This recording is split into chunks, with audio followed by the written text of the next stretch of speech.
Hey guys, welcome back to the channel. It's Kim and I have a fun video where I'll be making a white BSB for an old friend, so stay tuned and stick to the end. So for the inspiration behind this gift and model is for my friend Chuck. You probably have seen him in a few of my tournament recaps / army showcase videos, as I just play him a lot, and he was in fact my first ever opponent at my first ever Warhammer the Old World tournament, and he's such a joy to play, and his painting is fantastic. He's been improving so much, and I decided I wanted to give him a gift in the form of a character he would be able to use. Now, he does know I am making this gift for him, and I do have to paint him to match Chuck's overall army. Of course, I took a few certain liberties here and there, but the banner should be the biggest pop, and what inspired me was the old 5th edition undead, like pieces of artwork. When you see them, the banners have this crazy vibe to them, a lot of electricity and fire, and then the model itself, I based it off of an old Tomb Guardian from Warhammer Quest. Not many people know about these miniatures, and they kind of are a little bit pricey, but they are very unique, as I believe they are like the precursor to Graveguard, if I'm not mistaken. They're just fantastic looking models, and he definitely should stand out as a character in Chuck's army. So let's move on to the actual conversion now. And like I mentioned, here is the base model, the Tomb Guardian from Warhammer Quest. Fantastic looking model, and I highly encourage you guys to find one to paint. And the conversion part now, it's a little bit painful to watch for some of you, but it has to be done. I grab a pair of clippers and I decide to clip the axe head. This is where I'll be pinning the balsa wood toothpick to make my standard bearers. So I have to cut it near the wing, and eventually I'll have to re-sculpt it. Once we finish cutting the axe head, I have to grab a small X-Acto knife, and I'm sorry about the slight shaky cam and or out of focus, but I have to grab this little knife and kind of carve away some of the excess pewter that got left when I cut the axe. Now you could use a file for this. I did eventually file the remaining part off, but using this X-Acto knife helps kind of trim, and I can take my time whittling away the pewter chunks that my clippers couldn't quite reach because of the angle.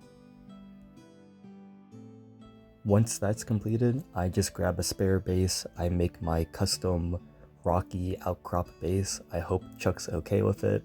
I will have to paint it to match his basing style, but I just wanted him to stand out a little bit more. And now I have the standard completed. All I did was grab 2 toothpicks, measure them out using some guides, pinned it through, and now all I have to do is sculpt the damaged parts on his helmet. Moving to the shield section, I grab a classic Citadel shield, and they have this gap in the middle where you need to put the peg from. So I grab a milliput horn I made, grab some super glue, and I just insert it through. Once it's fully cured, I'll grab my clippers and chop the back half. Now I have the buckler to the shield. On to the last part of this conversion. It's sculpting the minor damages. The knuckles and the winged helmet took a little bit of a beating from the clipper and filing. So all I do is I grab small thin rolls of green stuff, and essentially with my silicone tip tool, I gently push it back and forth, as you can see from the video, and I just make sure I get the same thickness as the original look. You can use the other half of the helmet for a reference and a guide. I just want to show you guys how long this kind of takes. To be honest, it took another maybe minute, so sculpting shouldn't be something that is too intimidating. I would recommend a lot of you guys start with something simple, like what I'm doing here, repairing a small damaged part of a miniature. It's very therapeutic. Just grab the tool and go back and forth. There's no rush. And then once I finish that helmet, I'm going to go on to the knuckles. Again, I'm just looking at it. Think about simple shapes, and I'm going to be sculpting 4 tiny rectangles. Once I have that set, I'll gently smooth it. But for most of this video, you're going to see me sculpting the winged helmet. And again, just going back and forth is how I kind of do all my sculpting, not at one go. So moving on to the banner, I use my grid paper, and the first step ever after I draw it out, I do grab the miniature, and I always do a dry test of the banner to the pole. So you can see here it matches pretty well. You can always adjust it, but these grids will help you make your banner symmetrical and fit exactly to any shape you want. Once you have the shape done, you just freehand the design. Again, it does look a little bit complicated. I just use all of these squares to basically help make sure everything is the same size. You can always print out different templates and draw over them, but now that you have the grid from the paper, most freehand designs should be relatively easy to do. Make sure you use a pencil so you can always make some changes. And onto the painting, again I should note I am painting the miniature to match my friend Chuck's current army, so I couldn't deviate too much from his color scheme, but I do like it. So I base coat all the bone sections in Xandri dust, just taking my time with it. This model doesn't have too much bone exposed, actually, just the arms, the rib cage, and the head, maybe a foot or two, so this section went by fairly fast. Once all the bone is base coated, I grab some Seraphim Sepia from GW and apply the wash over all the bone sections. As you can see, again, fairly straightforward. This color scheme is pretty easy to replicate, and it is pretty striking on the table for how fast it goes by. And here's the model with all the bone sections washed. Once it's dried, I can go back and highlight everything. Onto the metal. Chuck's scheme involves a lot of metallics that have maybe different shades on them, so for chainmail sections and anything that isn't, I'm going to say, fancy armor, I base coat in Vallejo gunmetal. Then after the base coat is dried, I will go back and I will put a dark tone wash. This section is the fancy armor now, so I base coat the pauldrons and the helmet in the gunmetal, but with Chuck's color scheme, he puts like a heavy wash of Druchii Violet. So I put on two different, I think, layers of this. The first layer, I put it everywhere, as you can see.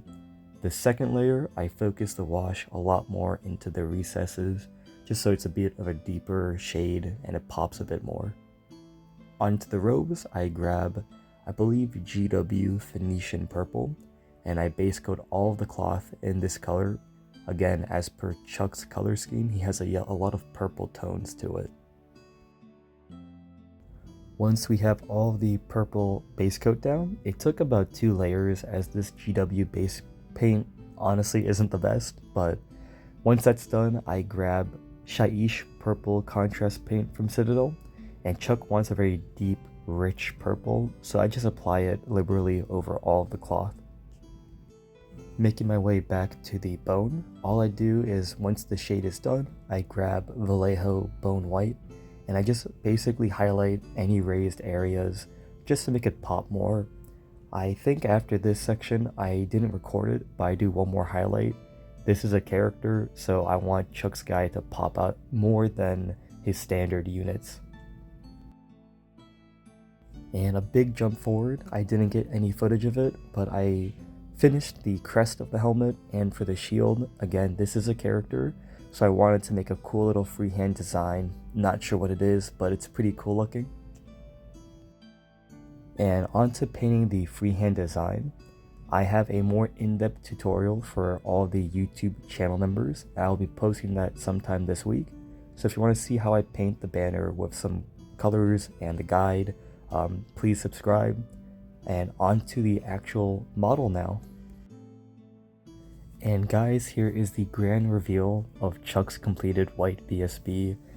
It was a fantastic model to work on. Again, I didn't want to go too crazy, as this is again a gift, and I wanted to make sure it blended into his army. So I'm going to talk about the banner first. The banner is definitely Oldhammer, and I really hope Chuck's okay with it. I thought it'd be nice, because I'm using an Oldhammer model, that this classic banner can kind of give that Oldhammer pop. I think nowadays a lot of armies are very grimdark, which is not bad at all, but having a little of a goofy banner like this design will help it pop off the table. And fantastic fun to paint.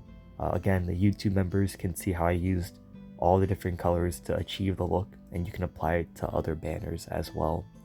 And onto the actual model itself, you saw most of the painting, and I'm really happy with the overall changes I made. I think it does fit into Chuck's army fairly well, but with that beautiful dragon design on these Tomb Guardians, I wanted to make it unique. And with purple being his main color, I knew I shouldn't put too much red because the banner is so red saturated that already I'm worried it may not fit perfectly. But I think green works really well. It kind of fits the purple vibe and it has a sinister tone to it. And for the back, you can see how Chuck's color scheme overall works really well. That purple armor is very unique, almost like a Dark Eldar vibe you would see in 40k. And the shield, I'm really happy. I think having that pop of a red gem helps a lot, but that weird, maybe butterfly / moth or vampiric ghostly wings around the gem look really cool. So overall, I'm super proud of the model. Only took about 4 hours, and I hope Chuck will enjoy this miniature because I had a ton of fun painting him. So hope you enjoyed the video, guys. See you next time.